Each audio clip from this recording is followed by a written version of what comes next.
সম্মানিত ভিউয়ার্স, আসসালামু আলাইকুম। আজকে আপনাদেরকে একটি টন বাজা আমরা দেখাবো।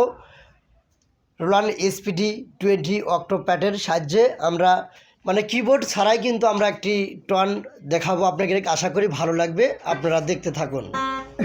রেডি, 1 2 3।